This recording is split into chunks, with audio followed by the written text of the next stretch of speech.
Good morning, world. My name is Tyler with Sciextor.com. If you're not familiar with Sciextor.com, that's actually my blog where I post some of the latest research in psychology, physics, the environment, mental health. And I kind of give you my perspective of it. But the point of this video series is to actually do a review of my blog, all the posts throughout the week. And yeah, but you know what? Today I want to really focus on my current post, which is motivation. I think motivation in its own right could be an entire video.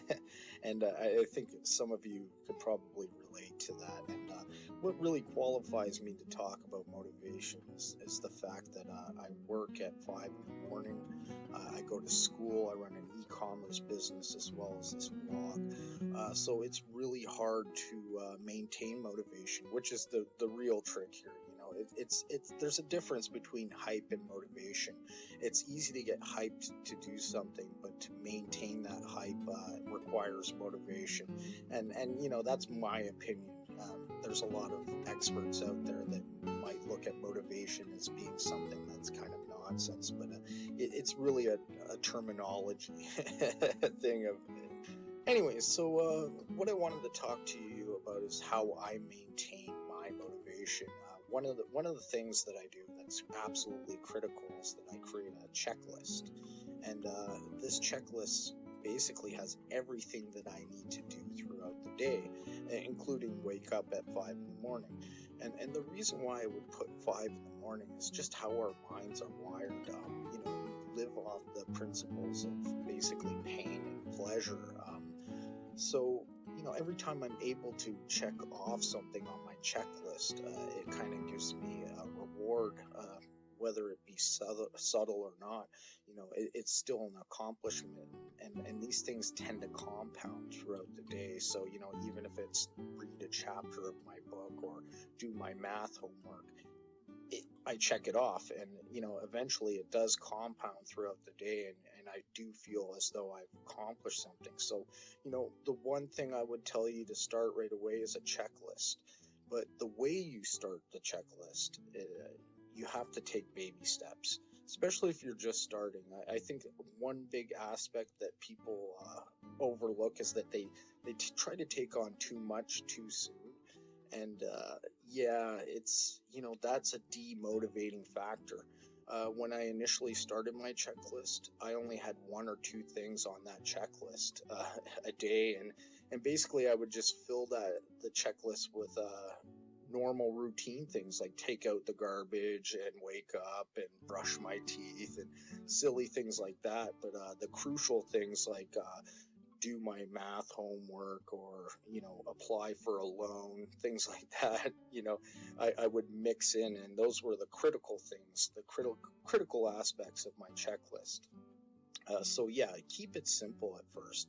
The idea is that you want to get the ball rolling, because maintaining long-term motivation is about getting the ball rolling. It's the snowball effect. You know, you start with a small snowball, and once you roll it down the hill, you gain momentum, you gain speed. But you know, another thing is that you have to follow your passion. You'll hear that from basically every motivational speaker, and it's so true. It's really difficult to get motivated to do something that you hate. That's not, you know, sometimes we're in that position where we have to work a job. We don't like it. So, you know, being motivated to do it, it's difficult. So, you know, my suggestion is finding something in your life that motivates you while you're doing that job. And what you'll find is that if you're following some sort of passion, whether it's learning how to knit or, you know, building model airplanes, you'll find it a little bit more tolerable to go to work because you have something to look forward to anyways, right? You know, but really, ultimately, you should be making a career change.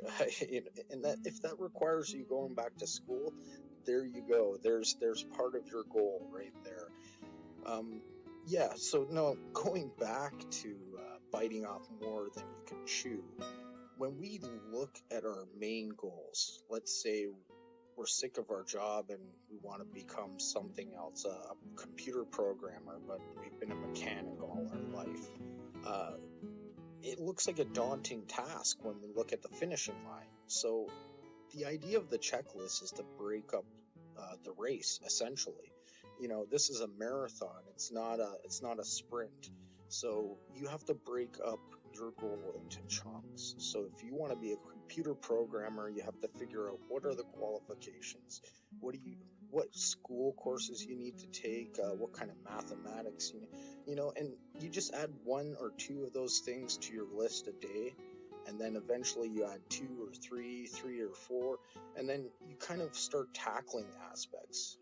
For me, for instance, when I went back to university, I was 32 years old, and honestly, I couldn't even do long division. And one of the requirements of becoming a developmental psychology in general, is that you have to take calculus. So I was so far from that. It was crazy. So, I just kind of hunkered down. I realized that, okay, I can't even do basic arithmetic problems. And so I started taking baby steps towards that. One of the things that I did right away was download apps. There's all kinds of games that you can play, mathematical games that can teach you long division, 3-digit multiplication, and so forth. And to be honest with you, I'm kind of leaps and bounds ahead of people in some aspects in calculus now, because I can intuitively do 3-digit multiplication problems in my head just from practicing 10-15 minutes a day on the train ride or bus ride to work and to school. And so it kind of gave me an edge, because one aspect, just covering mathematics, is learning how to be intuitive, and that's such a huge factor in calculus. But anyways, I rambled on about that. But following your passion is such a huge aspect, and so, like I said, you may be stuck in a job right now. It doesn't mean that you can't follow your passion.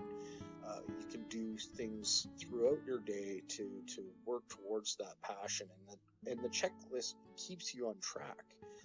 It really demonstrates how much free time you have in a day and how much time we waste. So, going back to that checklist, doing it day to day makes it easier, because one of the main things is that people get discouraged at looking at the finish line, the end goal of their passion, right?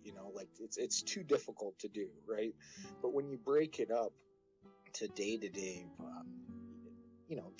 tasks, it's so much easier to accomplish your goals.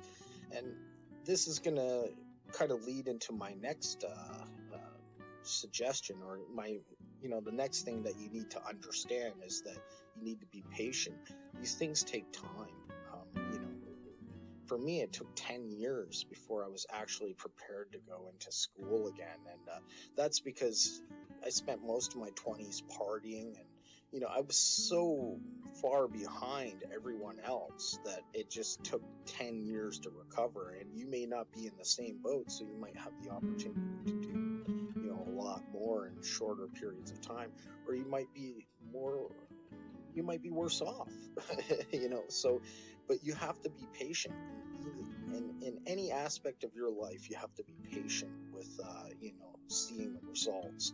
But what you do get results from is checking off those day-to-day goals, right? That's where you get the payoff. So another thing I want to talk about is reading about your passions. It's so critical to read. Finding the time to read books, correlating to your passions, and really following people that are passionate about the same things as you, that have found success. That's such a major factor. Is what drives me. To this day, I'm reading people that are developmental psychology and neuroscience experts, and I'm reading their blog posts and whatnot, and it really motivates me to strive towards my goal. So it's a huge thing. But anyways, I've rambled on long enough. I want to keep this blog under 10 minutes. So if you have any thoughts or questions, feel free to leave them in the comments. And thanks for watching the video.